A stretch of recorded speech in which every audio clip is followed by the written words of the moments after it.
O Centro Espírita Amor e Caridade teve seu início no ano de 1937, formado por um pequeno grupo que se reuniam na casa do Sr. Nico. O grupo inicial foi aumentando rapidamente e o local dos encontros já não comportava para tanta gente. Por conta disso, os participantes se cotizaram e adquiriram um terreno onde construíram uma pequena casa como sede, inaugurada oficialmente em 25 de dezembro de 1939. Em 1941, o Sr. Abelar Garcia Porto registrou o primeiro estatuto e o SEAC passou a ser classificado como uma sociedade civil, religiosa e filantrópica de duração ilimitada. Desde o início até os dias atuais, a trajetória do nosso querido SEAC foi marcada por muito trabalho e desafio. Dentre suas atividades iniciais de auxílio, a casa mantinha reuniões mediúnicas e o estudo do Evangelho. Entre o ano de 1948 a 1982, funcionou a Comissão de Socorro aos Necessitados, que visitava os lares. Na década de 50, foi criada a Escola de Evangelização Infantil. Mais tarde, a Mocidade Espírita Jesus de Nazaré. Em 1971, criou-se o Departamento Mirim MEI-MEI, com a finalidade de atender as crianças carentes cadastradas na instituição. Em 1994, a casa precisou mais uma vez ser ampliada e uma grande obra de reforma foi feita, dando lugar ao atual prédio de 3 pavimentos, voltado aos estudos e reuniões da casa. Neste ano, diante da pandemia que assolou e assola o planeta, o SEAC mais uma vez se reinventou, adaptando seu conteúdo evangélico doutrinário às transmissões pelas mídias sociais. No decorrer de sua existência, a casa teve como presidente os seguintes membros: Zezinho Roque, Abelar Garcia Porto, Luiz Ranco, Albano Costa, Mário Rodrigues da Silva, Anselmo Paulino, Leonor Maria da Conceição, Miriam Marques Lima, Marta Ribeiro Freixo e Eulália Rodrigues dos Santos. Atualmente, a casa é administrada por um conselho diretor e fiscal. Com desmedida gratidão, essa atual diretoria vem a público louvar o esforço pioneiro daqueles que os antecederam, erguendo os pilares dessa instituição quase secular, que neste mês completa 81 anos de existência. Que nosso mentor Ananias e o nosso irmão Jesus derrame bênçãos para que possamos dar continuidade aos trabalhos de amor e caridade desta casa, que tanto nos acolhe, ampara e esclarece. Ao SEAC, os nossos parabéns.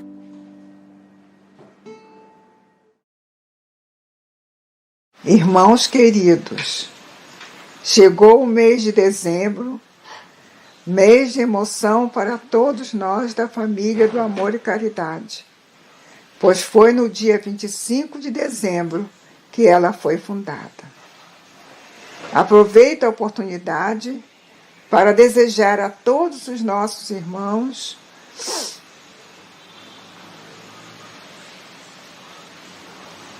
um Natal de luz e paz, e que, no Ano Novo, tenhamos a felicidade de retornarmos à nossa casa para darmos prosseguimento às nossas atividades. Abraços e beijos no coração de todos.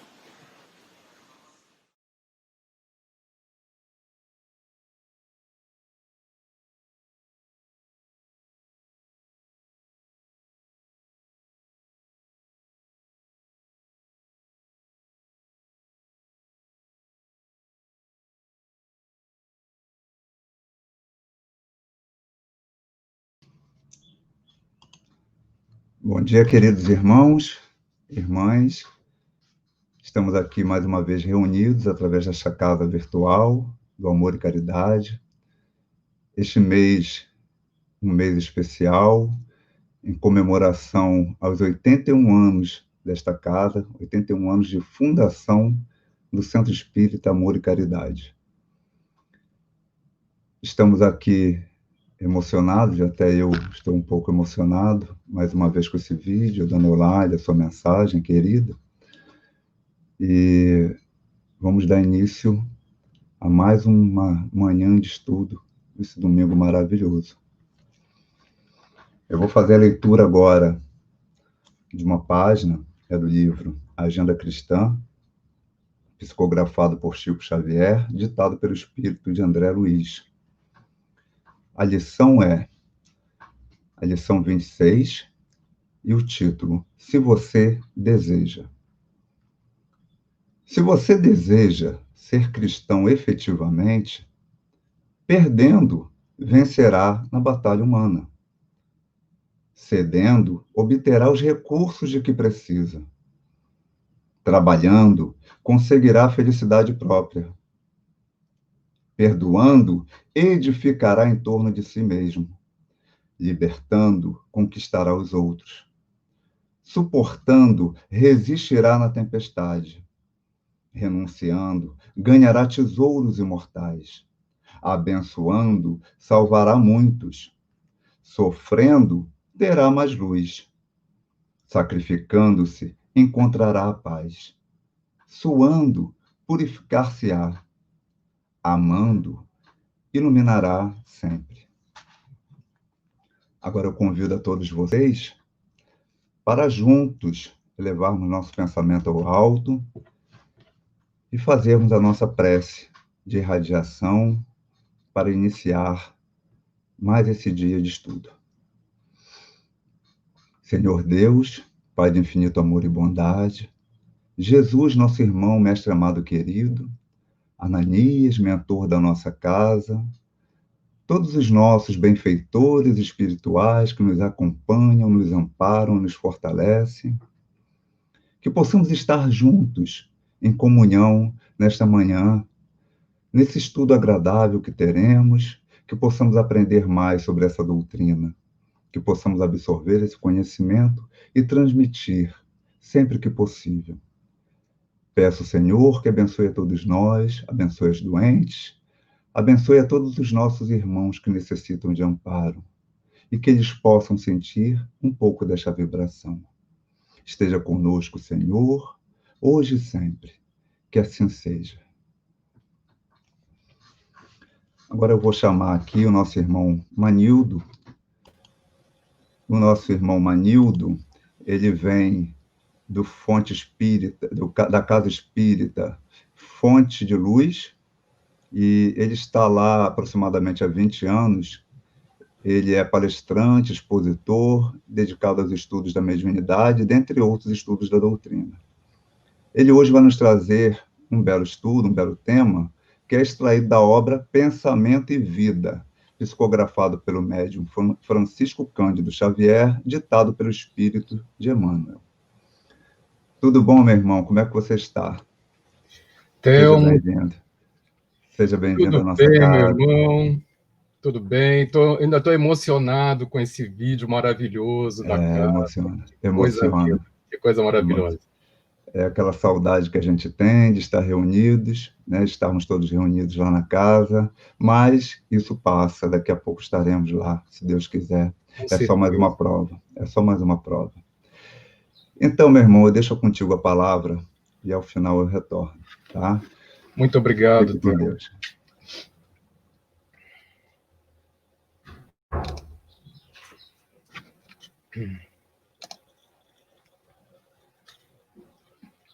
Só preciso do retorno para saber se a tela expandiu. Sim, a tela está expandida. Pode prosseguir. Expandida, né? Telmo, muito obrigado pela acolhida. Minha alma aqui está... eu não consigo nem verbalizar a emoção tão grande que é estar podendo participar desse momento, que é um momento muito relevante para a casa. Então, eu venho felicitar, em primeiro lugar, a todos os trabalhadores do Amor e Caridade, por essa casa maravilhosa que, né, chega aos seus 81 anos. Então, é sempre um momento, né, de muita felicidade, de muita alegria. Mesmo sabendo que nós estamos, né, numa situação, a humanidade como um todo passa por uma situação, né, que é uma situação que vai trazer muito muito aprendizado para todos nós. Sabemos também que Jesus não nos desampara nunca, e como muito bem colocado, né, no final do vídeo, o Telmo também reforçou, isso vai passar. Isso vai passar como em todas as outras situações onde a humanidade foi acometida por situações semelhantes, né? Então, eu fico muito honrado de estar aqui hoje, podendo falar para vocês nesse período tão relevante para casa, né? E, claro, tem muitos corações amigos, né? A Marisa, o próprio Telmo, a Carmen Silveira, que me fez o convite inicial, né? A grande amiga, o Vladimir, o Cássio. Eu não vou nem falar mais, porque tem muita gente, né? E que são pessoas que estão muito próximos, né, da gente, né, em função dos trabalhos e estudos, junto ao 34º Seu. Então, a gente fica muito feliz, né? Também o fato, né, de poder estar no meio de dois ícones, né, do espiritismo fluminense, né, o Hélio Ribeiro, que fez a apresentação na sexta, e a Darcy, que vai fazer a apresentação amanhã, né? Então, é muito honroso para nós, né, poder estar dando a nossa contribuição, e eu espero estar aqui de coração aberto para que a gente possa, nesse estudo, refletir um pouco do pensamento, né, de Emmanuel, através das reflexões que ele vem trazendo nessa obra, que nós até já iniciamos um estudo na semana passada, que é o Pensamento e Vida, né? Nós vamos falar do capítulo 4. Mas, para quem não assistiu à palestra da semana passada, e para que a gente consiga fazer um link, né, e contextualizar um pouco todo esse tema, nós vamos recordar que essa obra Pensamento e Vida, ela foi cunhada na espiritualidade, e no prefácio dessa obra, um coração amigo indaga a Emmanuel se a espiritualidade poderia criar uma cartilha que pudesse orientar a humanidade diante de todos os preceitos e situações que fossem importantes para o desenvolvimento do espírito na Terra. E é claro, aí, obviamente, sai essa obra, que é uma obra belíssima, é uma obra que, se a gente for comparar com outras obras, ela é bem estreita no que tange ao número de palavras, mas em relação ao seu conteúdo é muito rico, com profundidade das mais elevadas. Então, o primeiro capítulo da obra falou sobre o espelho da vida, falou sobre a mente, né? O quanto a mente reflete a vida em todas as situações, e o quanto a gente está em processo evolutivo, né? A nossa mente vai evoluindo a partir do momento que o nosso espírito, nosso perispírito, também se envolve nesse trabalho contínuo de evolução. E muito interessante, né, que no capítulo 2, Emmanuel vem falar a respeito da vontade, né, o quanto a vontade é importante para garantir que esse processo de evolução da mente ocorra através do pensamento disciplinado, né, e a vontade governando os chamados departamentos da mente, né, aí vamos retomar, né, a questão do desejo, da imaginação, da inteligência e da memória, esses departamentos todos, né, muito importantes para o nosso desenvolvimento enquanto espíritos, mas todos eles governados pela vontade. E Emmanuel vai destacar, ao fim desse capítulo, que a vontade em si, ela, através da nossa disciplina de pensamento, ela pode orientar muito bem esses departamentos, não permitindo que nenhum deles descambe, né, para as situações de maior desvio e complicação do ponto de vista moral. O capítulo que vem a seguinte é o capítulo chamado Cooperação, capítulo 3. E o que é interessante é que Emmanuel ele levanta a questão da cooperação como sendo tanto do ponto de vista macro, quanto no sentido de organizar nosso pensamento, porque até mesmo a vontade ela vai precisar sempre da cooperação da prudência e da lógica, né? Da mesma forma que, quando estamos envolvidos numa tarefa, imaginemos uma casa espírita, por exemplo, é fundamental que os elos de cooperação ocorram, por exemplo, para aqueles que estão lá ajudando na evangelização, aqueles que estão trabalhando na limpeza da casa, para aqueles que coordenam os estudos, para os que formam o colegiado que administra a casa, para o presidente da casa, todos necessitam da cooperação mútua para que possamos evoluir, né, para o caminho da luz. E esse capítulo, que agora a gente vai iniciar o estudo, é o capítulo chamado Instrução, né? Então, vamos conversar um pouquinho sobre desse capítulo, agora a gente vai esmiuçar um pouquinho mais, trazendo reflexões importantes sobre a fala de Emmanuel. É claro, essa obra ela é muito, vamos dizer assim, instigante, porque ela vai... ela é do final da década de 50, mas ela vai trazer a questão do pensamento, colocando o pensamento na pauta principal, né? E aí, claro, em função disso, inúmeras perguntas vão ser colocadas. Aqui são só alguns exemplos, né? Qual é a força do pensamento, como os pensamentos agem sobre a vida, né? E no capítulo 1 dessa obra, né, ele fala que é uma força. O pensamento é uma força tanto quanto as ondas eletromagnéticas, a energia nuclear fraca, a energia nuclear forte, a força gravitacional, né? Então, ela está envolvida enquanto força da natureza. Quais os efeitos que os pensamentos geram na intimidade de cada um e no mundo onde vive, né? Emmanuel também fala disso, né? Que todo o nosso pensamento ele reverbera no universo. Então, a gente está sempre submetidos às leis de ação e reação, leis de causa e efeito, né? Qual a ligação entre as emoções e os pensamentos, né? O quanto aquilo que nós pensamos estão sendo influenciados pelas emoções. Então, esse é um ponto também que é muito relevante, né, para o nosso entendimento. E tem o ser capacidade de gerenciá-las, né? As emoções, os pensamentos e benefício do progresso. Essa é a pergunta tão importante que faz com que nós possamos compreender que a evolução vai nos permitir que nós tenhamos condição e capacidade de sair dessa condição de homem muito ainda voltado para os aspectos instintivos, muito ligado às questões emocionais, que ainda controlam nossos pensamentos e ações, e nós podemos, sim, gerenciar os nossos pensamentos e começar, né, aí falando anatomicamente, usando aquela parte do córtex, né, do neocórtex do nosso cérebro, a partir do momento que as questões da racionalidade começam a reverberar em nosso espírito, e nós, a partir de então, passamos a administrar melhor as nossas ações por entendimento da relação dessas emoções e pensamentos. O começo do capítulo Instrução, ele fala de um pensamento que é muito comum, né, na nossa doutrina, que diz o seguinte: ó, já se disse que 2 asas conduzirão o espírito humano à presença de Deus: o amor e a sabedoria.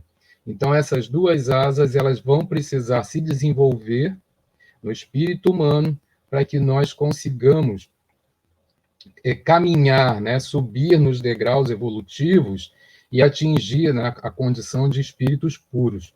Então, vamos falar um pouquinho sobre esses pontos, né? No que tange a questão do amor, né, Emmanuel nos diz que pelo amor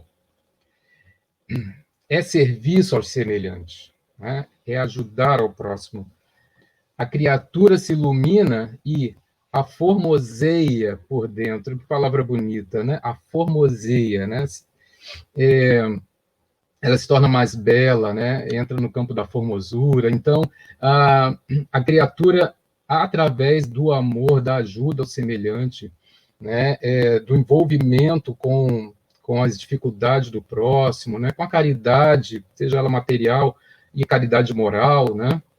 Então, todas essas ações nos colocam dentro dessa condição de nos aprimorar moralmente e por consequência, né, trabalhar as nossas dificuldades, olhar aquilo que hoje, né, enquanto homem, buscando se melhorar, buscando eliminar as nossas chagas que são vinculadas ao egoísmo e orgulho, através do amor, da caridade, que é o amor em movimento, nós começamos a diminuir, né, a ostensividade desses sentimentos em nós, em favor dos outros, o reflexo das suas próprias virtudes.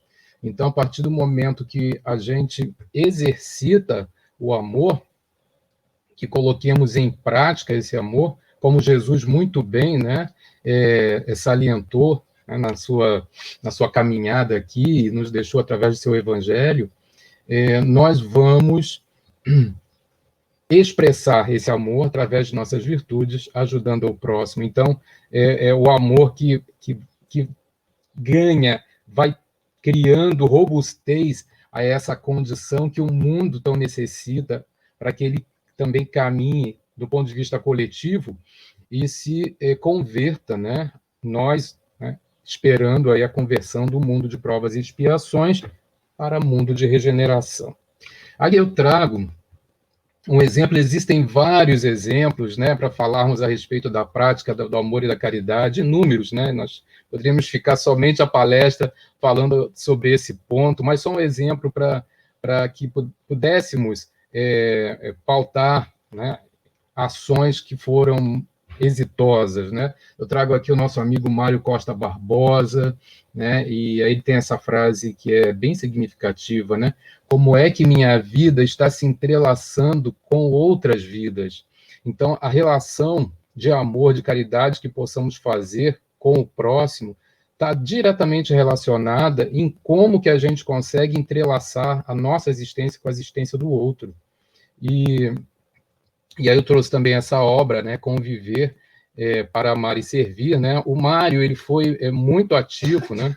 Quer dizer, ele trabalhou no Brasil todo, mas muito ativo em São Paulo, né, e no Pará, né, que é o estado natal dele, e na década de 70 e 80, principalmente. E essa obra, ela veio resgatando muitas das informações, né, e dos trabalhos que ele cria exatamente para criar os espaços de convivência,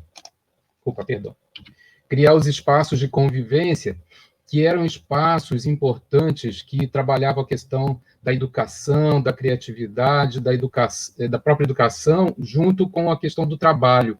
Então, isso só era possível a partir do momento que eu convivesse. Então, seja as pessoas que fossem assistidas na casa espírita, seja também nas ações de evangelização. Então, o envolvimento, né, colocando todos numa condição, vamos dizer assim, de irmãos que estão ali nessa busca pelo aprendizado, fazendo com que nós pudéssemos olhar um para o outro de forma muito humilde, né, garantindo que, a partir daí, nós pudéssemos exercitar esse amor através dessa interlocução entre a minha vida, o que eu penso, o que eu faço, junto com o do meu irmão, né, e do que eu possa fazer para ajudá-lo, e a reciprocidade também é verdadeira, o que ele possa fazer para também estar trabalhando junto comigo nesse processo de crescimento. Então, esse é o exemplo que eu trago para a gente refletir, né, sobre essa questão tão importante do amor, e a convivência, né, é tão importante.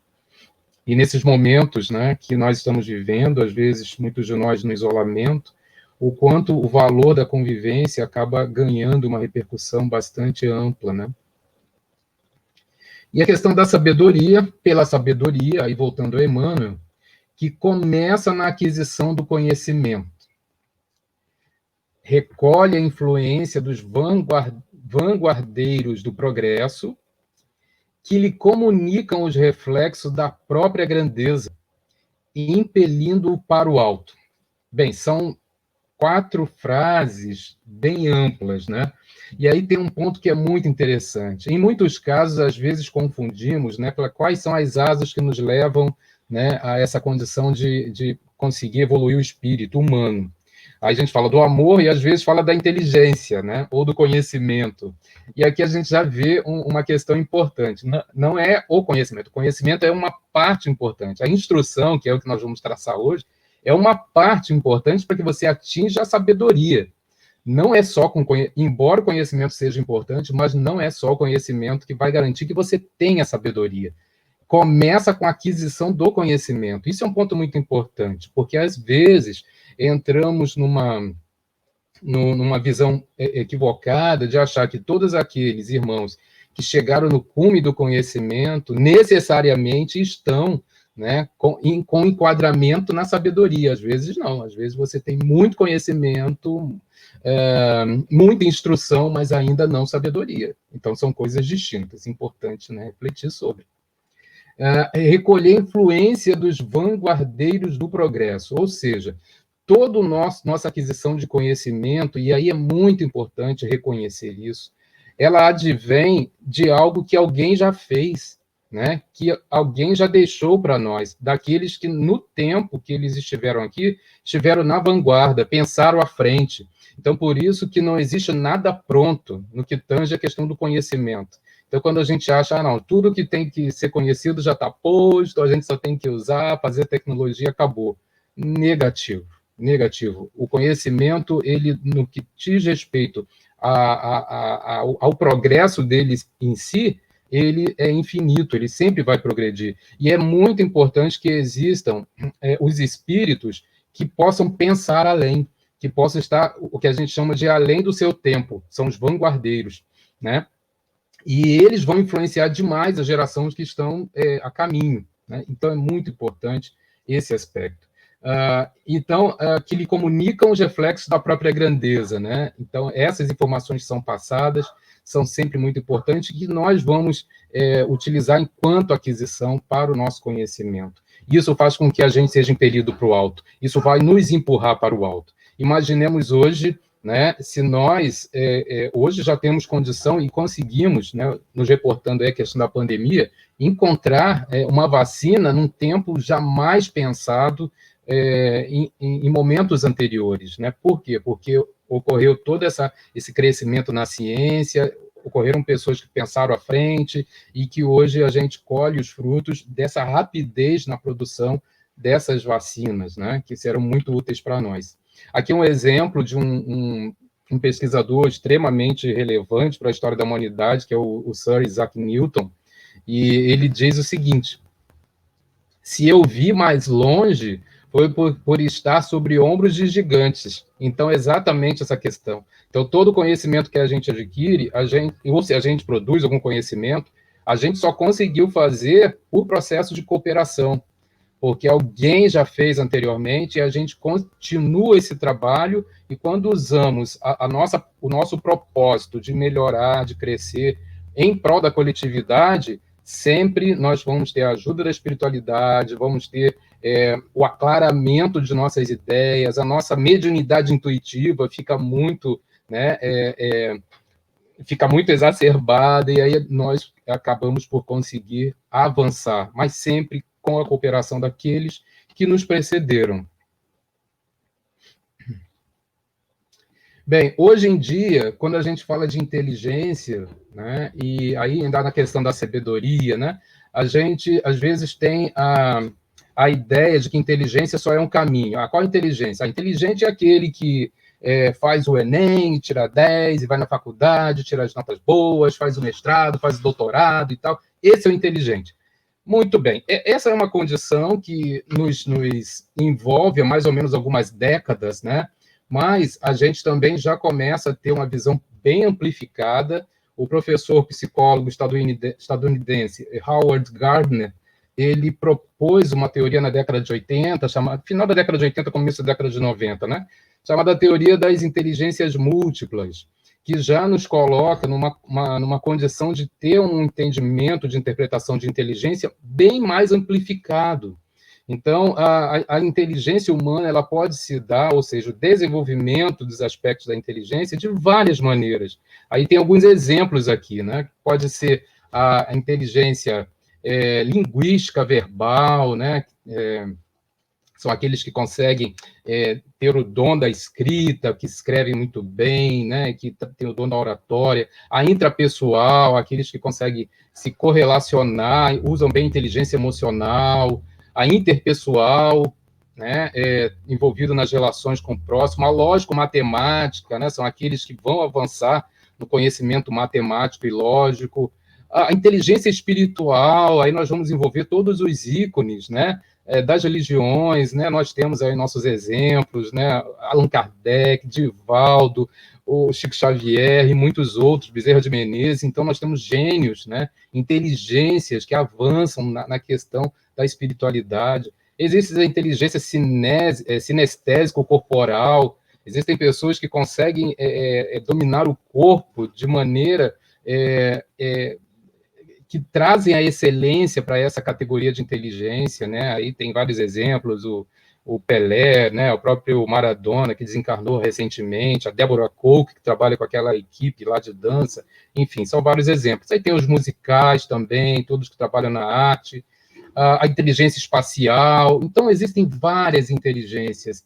E que é interessante sobre essas questões, todas elas, se bem desenvolvidas, elas vão trazer, inevitavelmente, um progresso para o coletivo. Então, não existe somente uma inteligência, não é só lógico-matemática, ela é importante sim, mas não é a única, né? Hoje, para que nós possamos entender, até mesmo usar a inteligência na resolução de problemas, né? E aí eu me reporto ao professor Edgar Morin, né? Que é um estudioso, né, do nosso século, que ainda, né, ainda está encarnado, e ele fala a respeito da teoria da complexidade, que envolve todas essas conexões em todas as áreas do conhecimento, extremamente relevante para que a gente consiga viver diante dos problemas que a vida nos oferece, das incertezas, né, que o tempo todo aparecem, e a gente viver com tudo isso com naturalidade, a partir do momento que a gente possa reconhecer a diferença do outro, a excelência do outro,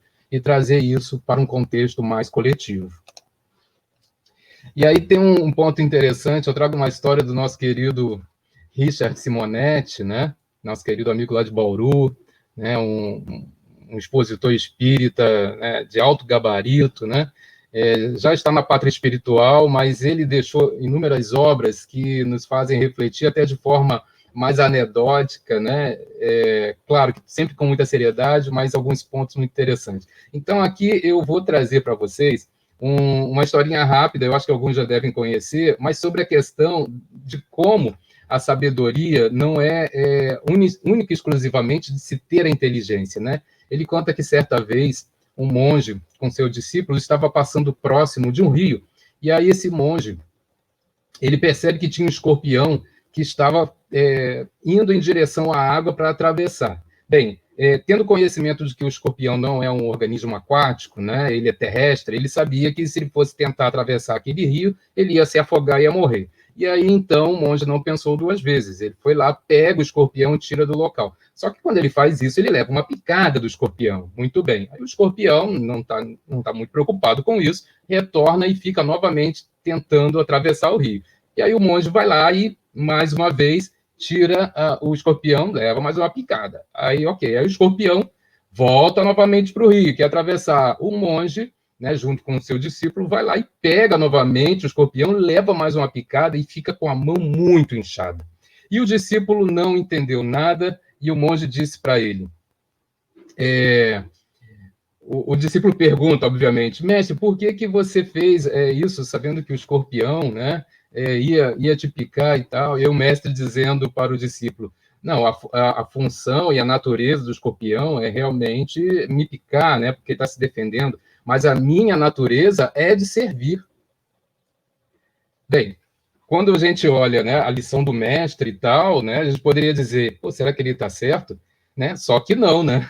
Só que não, porque embora ele tivesse conhecimento, sabia que o escorpião morreria afogado se fosse atravessar o rio, e que ele tinha uma ação importante para fazer, que era ajudar o escorpião a não, né, perecer diante da situação, mas lhe faltou bom senso. Lhe faltou bom senso. E para que a gente tenha sabedoria, é fundamental que tenhamos bom senso. Então, não é só a inteligência que garante que a sabedoria se estabeleça. É muito importante que nós tenhamos bom senso. Camille Flammarion, um astrônomo do século XVIII, contemporâneo de Kardec, claro, conhecia Kardec como poucos. No dia do sepultamento do Kardec, ele vai falar, né, ele, no discurso, ele fala que Kardec era o bom senso encarnado.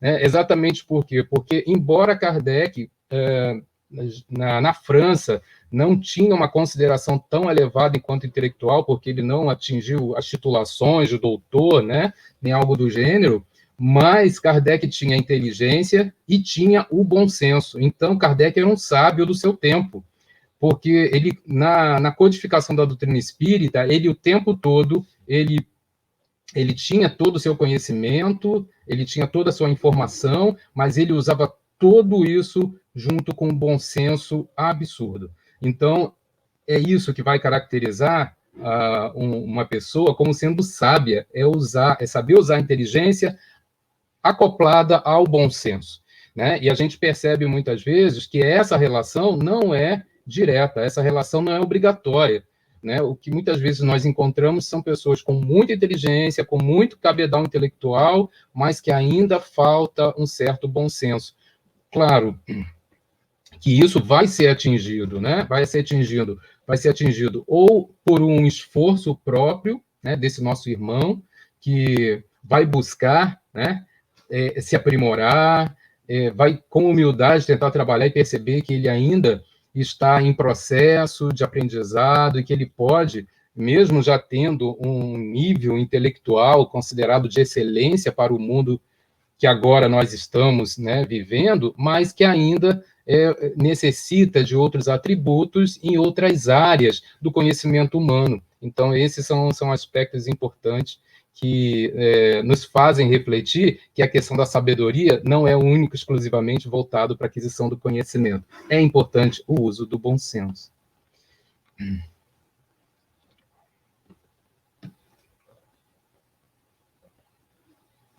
Então, continuando, Emmanuel nos diz: através do amor, valorizamos-nos para a vida. E através da sabedoria, somos pela vida valorizados. Daí o imperativo de marcharem juntas a inteligência e a bondade. Então, como é bonito, né? Como se encaixa, né, com as palavras simples, né, com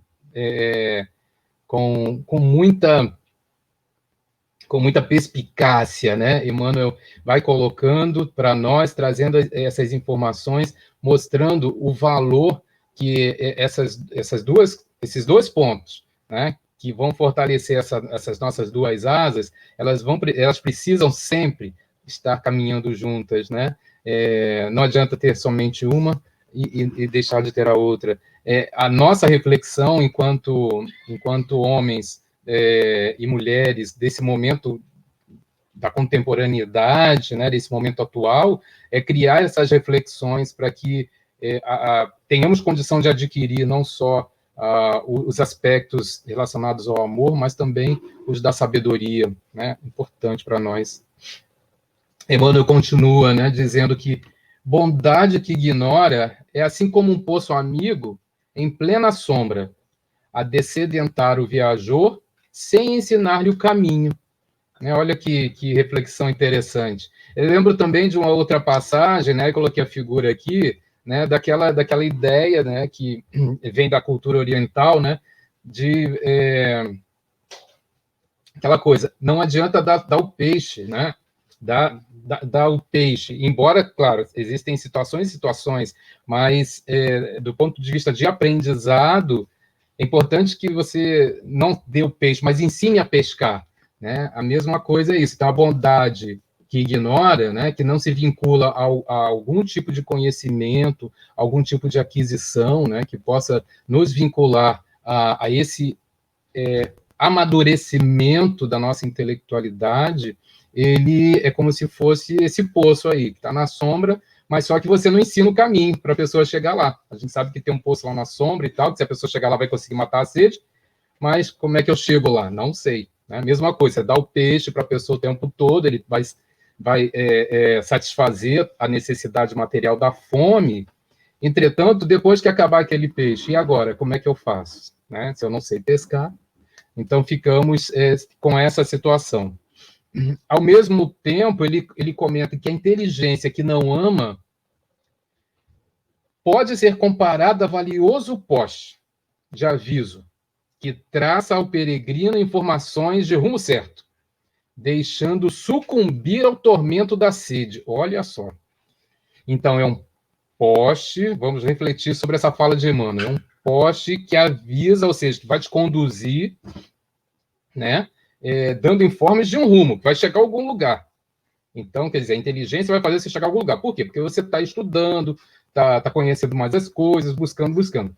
Mas, se a gente não, nessa trajetória de busca de aquisição do conhecimento, não vincular também a questão do amor, mas como é que a gente pode vincular a questão do amor? Olha, toda vez que estamos aprendendo algo, nós podemos também, a partir do momento que aprendemos, podemos ensinar. Nós podemos olhar para ver se aquilo que está sendo aprendizado para nós tem um propósito útil, se aquele propósito ajuda a coletividade. Então, quer dizer, são cuidados que precisamos ter para que a gente não venha sucumbir ao tormento da sede. E aí eu coloco um exemplo assim que é cabal para, né, que é um exemplo forte, mas que leva isso em consideração. A construção da bomba atômica, o uso da bomba atômica na Segunda Guerra Mundial envolve todas essas questões, né? O homem foi avançando na inteligência, avançou, né? Os conhecimentos científicos no que tange a intimidade da matéria foi avançando, lembrando aí do Einstein, do Niels Bohr, do Rutherford, todos os ícones da ciência química, chegando a Marie Curie, bem, enfim, em todos aqueles que foram ícones, e até que isso chegou na mão de pessoas que não conseguiram avaliar, né, como que todo esse conhecimento poderia ser usado, aí acabou que esse conhecimento foi usado para algo que levou, né, para uma destruição que a gente lembra, mas a gente sabe que não foi algo que foi agradável para a humanidade, né? É uma triste lembrança que a gente tem da humanidade. Essa foto foi a foto tirada de Hiroshima. E só para também contextualizar, né? Nosso planeta ele recebeu a ajuda, né? Isso está em Caminhos da Luz, na obra Caminhos da Luz. Ele recebe a ajuda dos exilados de Capela, que em verdade Capela também foi envolvida numa grande guerra nuclear, né? E aqueles que tinham muita inteligência, estavam envolvidos nas proposituras que envolveram aquela guerra, tiveram que ser exilados daquele planeta para que não atrapalhassem todo o processo de evolução que era necessário, né, para que o planeta ocorresse. E aí eles vieram para cá com muita inteligência, né, para nos, mas ainda com muita dificuldade nas questões morais, mas vieram para cá nos auxiliar no desenvolvimento do nosso planeta, né? Então, mostrando aí o quanto a questão da inteligência, se ela não for bem conduzida, ela realmente pode trazer problemas que são sérios e que podem atrasar e muito, né, a nossa condição de espíritos a caminhos da luz. Muito bem. Emmanuel continua, né, colocando que todos nós temos necessidade de instrução e de amor. Isso está dentro do nosso, vamos dizer assim, do nosso DNA perispiritual. É a nossa condição enquanto espíritos, né? Até o nosso planejamento, né, no mundo espiritual, antes de reencarnarmos. Todos esses aspectos estão lá, são planejados pelos engenheiros espirituais, os geneticistas espirituais, para que nós tenhamos condição de nos instruirmos, né? O Espírito de Verdade, né, lá no Evangelho segundo o Espiritismo, recomenda para nós espíritas: amai-vos. Este é o primeiro ensinamento. Instruí-vos. O segundo, então, a instrução fundamental para que a gente possa ter cabedais e estruturas mentais que nos façam ter o melhor uso da vontade, o melhor uso do livre-arbítrio, diante de dilemas que a vida nos impõe, que a gente possa fazer sempre as melhores escolhas, e o amor, né? E o amor fundamental para que, na condição que nos encontramos, ele seja a nossa ferramenta, né? Para que nós possamos nos realinhar com a justiça divina, nos ajustar com aqueles irmãos que outrora nós fizemos mal, através de ações que não foram as mais felizes. Então, todos esses dois momentos, eles são fundamentais para o nosso crescimento e para o nosso melhor viver, né? Estudar e servir são rotas inevitáveis na obra de elevação, né? Então, não adianta nós imaginarmos que vamos conseguir crescer espiritualmente se nós não trabalharmos no serviço ao próximo, né? E se nós não estudarmos. Não é à toa que a doutrina espírita ela é muito pautada na questão do estudo, né? O estudo, para nós, ele é como alimento. Ele está o tempo todo nos alimentando, ele serve como refrigério, né? Os grupos de estudos sabem do que eu estou querendo dizer, né? Toda vez que estamos participando de um grupo de estudos, nós entramos de um jeito e quando saímos, pelo menos naqueles instantes pós-estudo, nós saímos diferentes. Se essa diferença vai ser permanente em nós, é uma decisão nossa, né? De construção pessoal, mas que com certeza o estudo sempre nos ajuda muito, né? Com certeza isso ocorre. Toda cultura intelectual, continua Emmanuel, né, é formada em cadeia gradativa de expansão. Isso é um ponto que é bem relevante, né? A cultura intelectual, o que é cultura? É aquilo que vai estar enraizada dentro do nosso consciente coletivo, por assim dizer, né? E das ações que um povo, que uma sociedade faz como sendo dentro da sua própria rotina. Então, a partir do momento que o estudo, né, o aprimoramento dos aspectos intelectuais fizer parte da nossa cultura e nós passarmos a ter uma cultura mais intelectualizada e espiritualizada e menos uma cultura animalizada, sensualizada, uma cultura hedonista, né, que é aquela que visa o prazer imediato a todo custo, nós vamos gradativamente proporcionar expansão de toda aquela sociedade. Então, a gente não pode se iludir com o fato de que, se nós continuarmos, né, se a sociedade continuar valorizando uma cultura que seja uma cultura não vinculada às questões morais e intelectuais, que nós vamos conseguir avançar. Não vamos, enquanto não dermos esse passo, né? As civilizações, elas se sucederam de forma ininterrupta através desse influxo de herança mental. Então, é a cultura intelectual, a cultura espiritual que vai criar modelos mentais, que vão criar possibilidades para que a mente evolua. Então, Emmanuel, quando colocou no primeiro capítulo dessa obra, a mente enquanto espelho da vida, ele vai retratar isso muito, muito fortemente. Tudo aquilo que é nossa rotina, é nosso costume, aquilo vai começar a fazer parte do que nós pensamos. Então, quando adquirimos a cultura da intelectualidade, não dessa intelectualidade que seja da obrigação de ter que fazer um curso, mas da intelectualidade na qual nós temos prazer de aprender, prazer de se educar. O se educar é uma questão mais ampla, que nós não vamos entrar hoje aqui, mas é fundamental que nós busquemos, dentro da nossa formação mental, esse influxo, né? Esse influxo de buscar a cultura não como sendo um peso, não como sendo algo, eu preciso me intelectualizar porque senão não tenho emprego. Não é isso. Nós só vamos mudar verdadeiramente quando nós entrarmos nos bancos escolares ou então nos locais onde, né, se instrui, não precisa ser necessariamente uma instituição de educação, quando olharmos esse processo de uma maneira mais natural, mais amorosa, onde possamos olhar e perceber que ali eu estou me vinculando a altos padrões vibratórios, né, aos bons espíritos, à elucidação daquilo que eu não conheço, a eliminar em mim a ignorância. Então, esses aspectos são muito importantes, né, para que a gente avance. E é claro que nesse interim, né, nós vamos ter o papel primordial, né, da arte. A arte na palavra, na música, no buril ou no pincel, evolui e se aprimora por intermédio da repercussão, a exprimir-se no trabalho dos cultivadores do belo, que se inspiram uns nos outros. Isso é muito importante. A arte faz parte daquilo que nós precisamos desenvolver para melhorar nossa sensibilidade.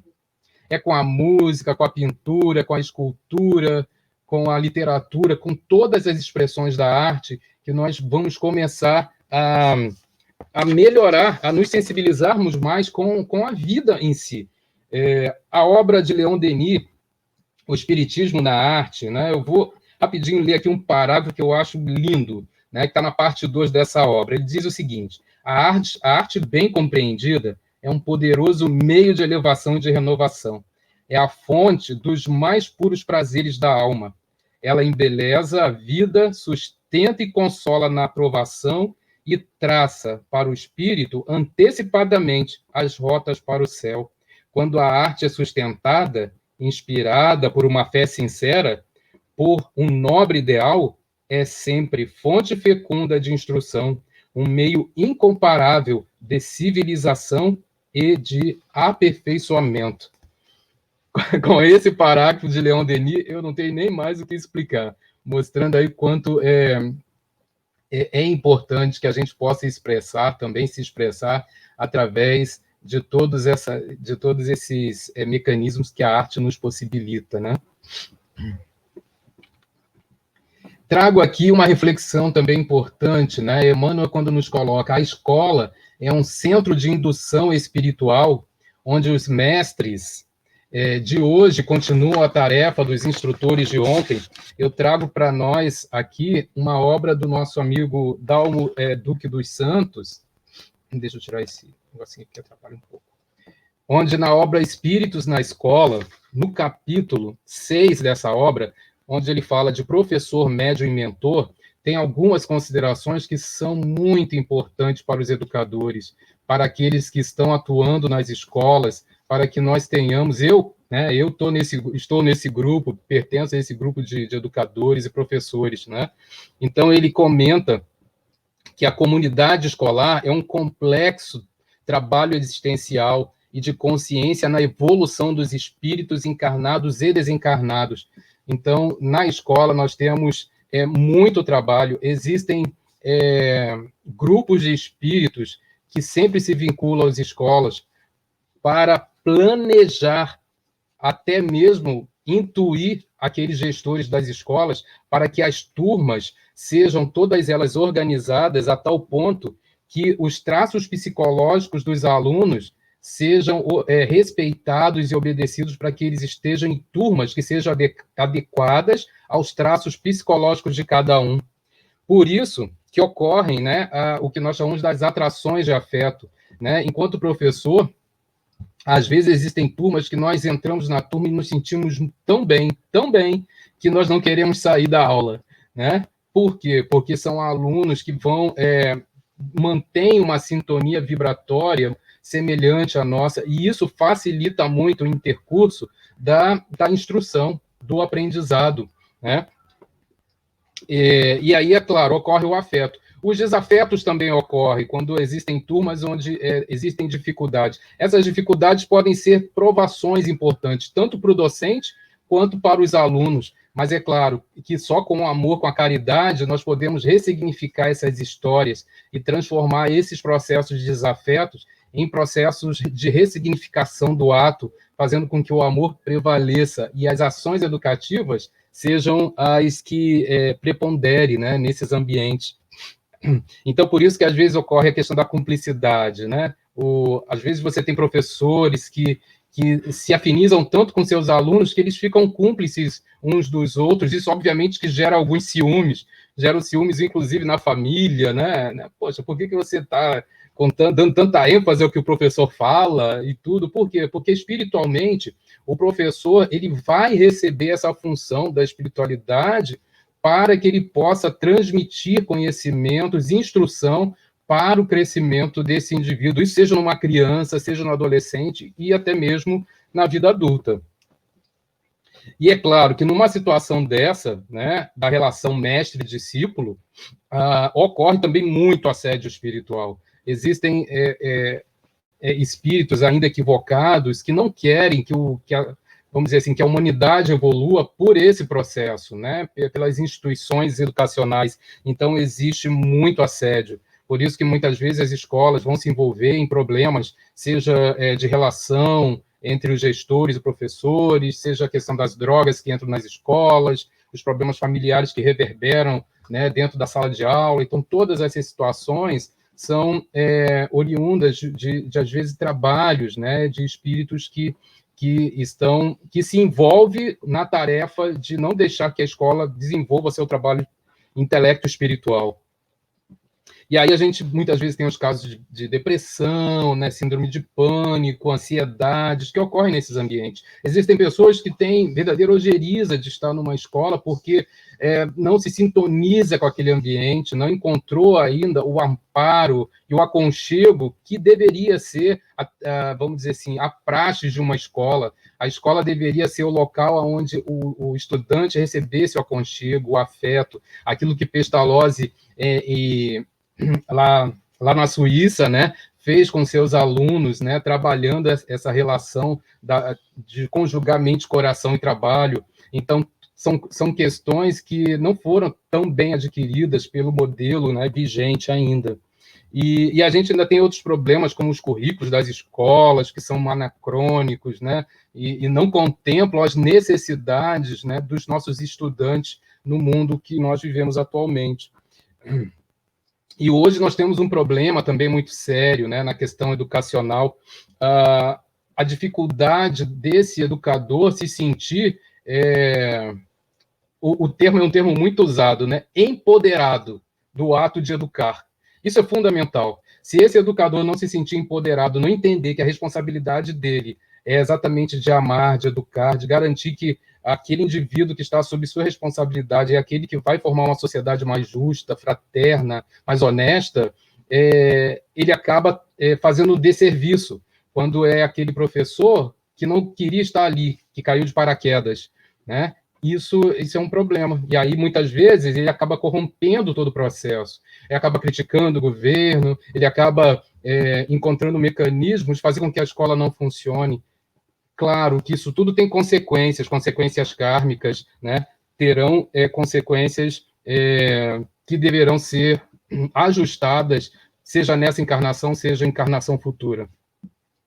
Então, mostrando o quanto é importante, né, a ação desse espírito que se comprometeu na espiritualidade em estar numa instituição de ensino, e a partir de então ele precisa ter esse entendimento que a ação dele não é só da intelectualidade, não é só fazer com que o aluno consiga se aprimorar dentro de uma área do conhecimento. Existe também toda essa formulação moral e espiritual tão necessária para todos nós.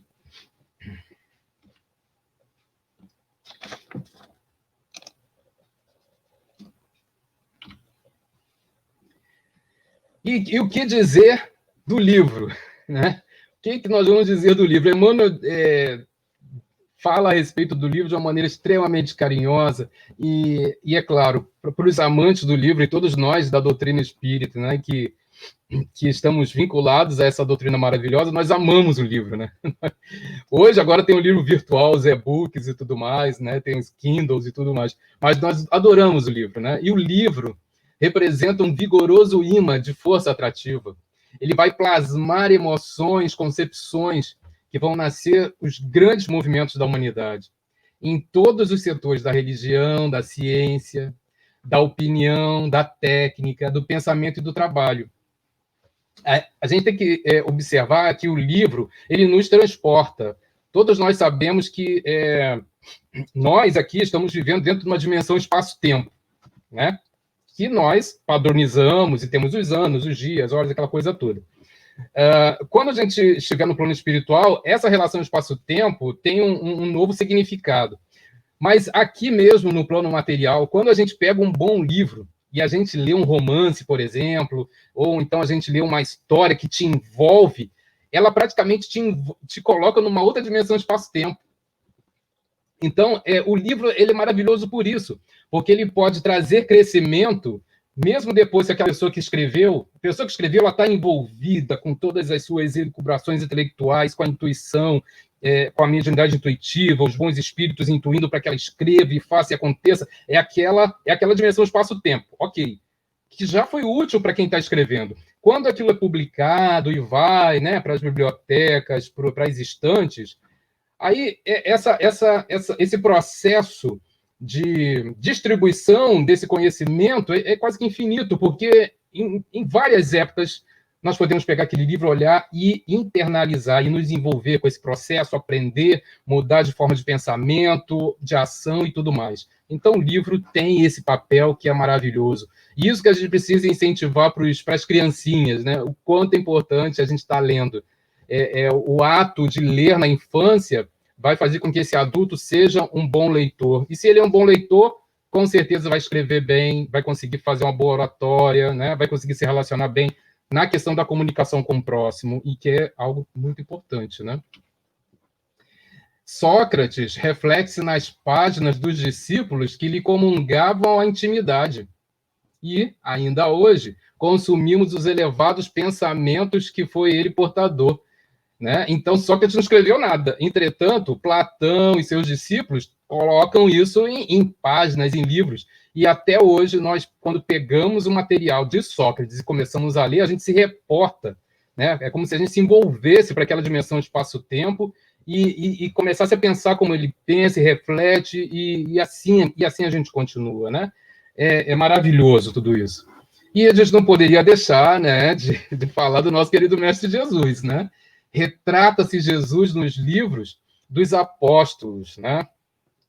E os evangelhos, né, dos nossos queridos apóstolos, que lhe dilataram a obra. E temos o evangelho, um espelho cristalino em que o mestre se reproduz, por uma divina reflexão, orientando a conduta humana para a construção do reino de Deus entre as criaturas. Isso é, né, patente, né, dentro de todo o movimento cristão. Sem o livro, sem todas as obras que trazem o Evangelho do Cristo para a nossa condição atual, né? E eu aí dou a minha opinião particular quando eu estou fazendo o culto do Evangelho no lar, que a gente está fazendo online, né, na casa, e no Fonte de Luz. E é muito interessante, porque quando a gente faz a leitura do Evangelho, a gente vai se reportar, né? Aquele momento, a passagem evangélica, a gente se remete ao Cristo, se coloca naquela posição mesmo de, nossa, se deixa levar por aquele momento, como é maravilhoso. Pessoalmente, eu tenho tido experiências maravilhosas nesses momentos onde a gente faz o Evangelho. A gente não só está reproduzindo e tentando refletir sobre o Evangelho, né, quando a gente faz isso no culto no lar, mas também a gente dilata o nosso perispírito e cria uma psicosfera naquele ambiente que é espetacular, né? E a gente não tem ideia da grandiosidade de trazer as obras evangélicas para a nossa vida, e a gente tem que fazer isso o tempo todo, né? Porque isso é alimento para todos nós, é alimento para o nosso espírito. Então, Emmanuel vai terminando esse capítulo, né, nos chamando, né, nos convidando. Corre-nos, pois, o dever de estudar sempre, escolhendo o melhor para que as nossas ideias e exemplos reflitam as ideias e os exemplos dos paladinos da luz. Então, esse é o final desse capítulo, que é o capítulo 4 da obra Pensamento e Vida. Eu fico muito grato pela oportunidade, mais uma vez agradeço muito o convite da casa, e exalto aqui o nosso mentor, né, o mentor espiritual do Chico Xavier, né, que é o Emmanuel, por essa obra magnânima, e Chico Xavier, né, o nosso querido Chico, por essa brilhante obra. Então, Thelmo, passo a palavra para você, e mais uma vez, meu muito obrigado. A você também, nosso irmão. O Centro Espírita Amor e Caridade vem agradecer a você por nos proporcionar essa bela exposição de mais esse estudo da nossa amada doutrina. Nesse momento, eu venho convidar você para fazer a nossa prece de encerramento. Sim, deixa eu só me ajustar aqui. Ok.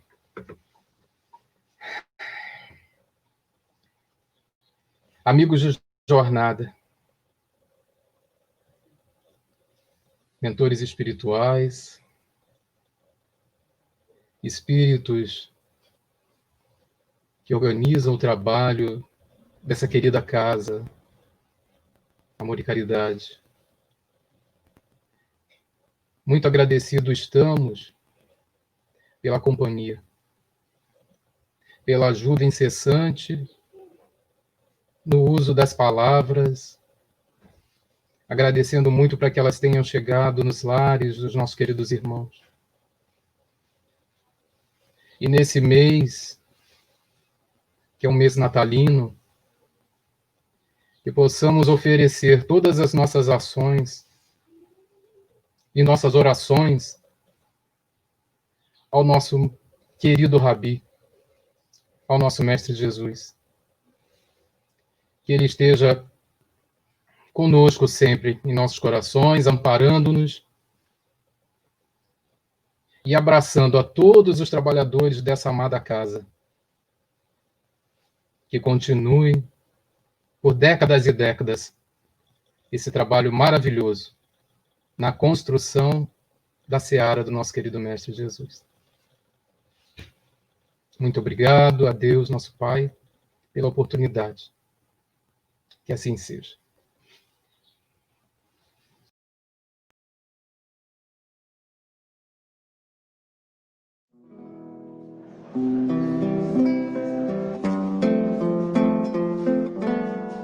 Seu coração é uma estrela matutina e suave luz que clareia e ilumina. Olhe pra dentro de você, descubra o brilho do amor. Acenda sua candeia e faz nascer uma nova manhã.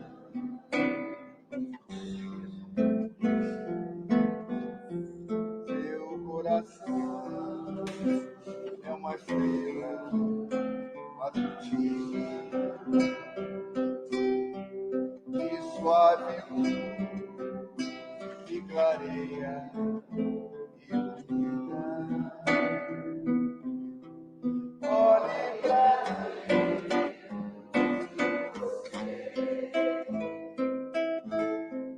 descubra o brilho do amor. Acenda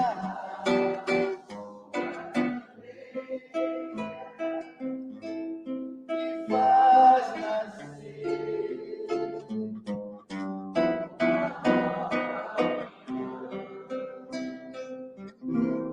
e faz nascer.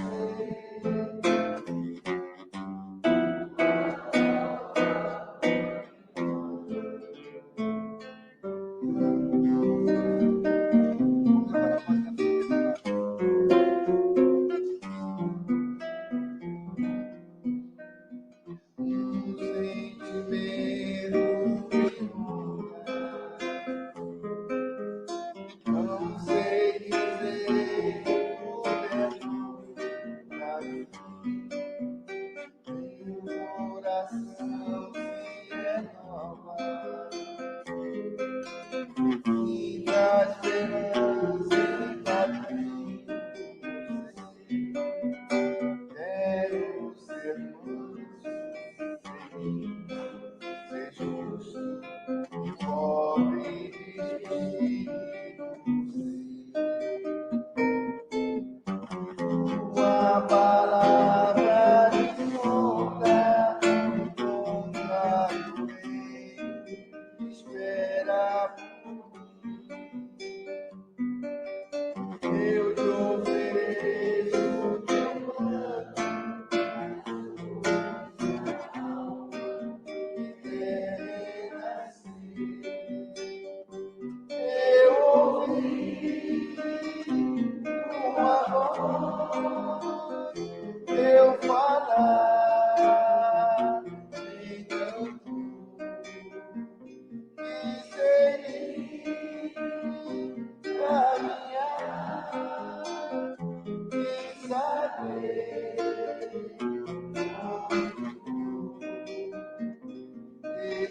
happy.